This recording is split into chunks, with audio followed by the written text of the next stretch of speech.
A brother who slept with my fiancé and got her pregnant. Then my dad gave him the business I built. So I walked away and watched it all fall apart. I, a 33-year-old male, grew up with my younger brother, whom I'll call Ethan, a 30-year-old male, in what looked like a normal family from the outside. But things were seriously messed up behind closed doors. Ethan was basically the golden child from day one. He came into the world as a miracle baby because my mom had a super complicated pregnancy with him. His first few years were rough: infections, breathing problems, hospital trips, all that stuff. I remember sitting in those waiting rooms for hours, scared about my little brother. Even after he got better, my parents, especially my dad, kept treating him like he was made of glass or something. Meanwhile, I was expected to be this perfect kid from like 7 years old. I had to get straight A's, help around the house, and act like a mini adult. Such garbage. If Ethan skipped school to rest or whatever, no problem. But if I was late to class, Dad would lose it. I remember in high school I got detention for being late one time and Dad grounded me for a week. That same month, Ethan literally ditched school to hang at the mall and my parents barely said anything. Like, what the heck? When I was 15, I started working for my dad's plumbing business. Not because I was super passionate about pipes or anything, but because it was the only way to get his attention. Turns out I was actually pretty good at it.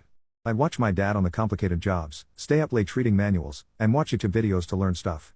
I was determined to master the trade, even if my original motivation was just trying to get my dad to notice me. Dad's business was nothing fancy, just a small operation doing residential repairs and some light commercial maintenance contracts in Cleveland. We had a small office, a couple of vans with the company logo, and about 5 to 6 guys working for us during busy seasons. Dad started it from scratch about 35 years ago, and it had a decent reputation in our part of town. Nothing to write home about, but it paid the bills and kept us comfortable. Ethan, on the other hand, was smart when it suited him, but had zero work ethic. He was still playing the sick kid card to get what he wanted. He tried college for a bit, dropped out because of stress, then tried some dropship business that failed. Then he tried day trading where he lost like $15,000 of Dad's investment money. But somehow I was still the one getting lectures about supporting your brother and family first. Not going to lie, it was weird. I loved Ethan because he's my brother, but living with this stuff was unbearable. They couldn't be more different. I was the serious, hard-working guy who cared about doing quality work. He was the fun one who never faced consequences for anything. By the time I was 20, I was basically running most of the day-to-day operations for the business. I was the one who showed up early to load the trucks. I was the one who stayed late to finish paperwork. I was the one customers would specifically request because they knew I'd do the job right the first time. While Dad still handled the big picture stuff and brought in most of the business through his connections, I was becoming the backbone of the company. I saw potential to grow beyond what Dad had built. I learned it about water filtration systems, tankless water heaters, and commercial-grade installations on my own time.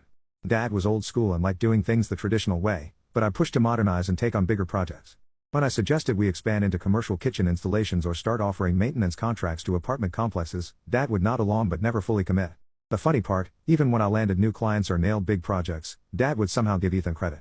He'd say stuff like, "Ethan's charm helped with the client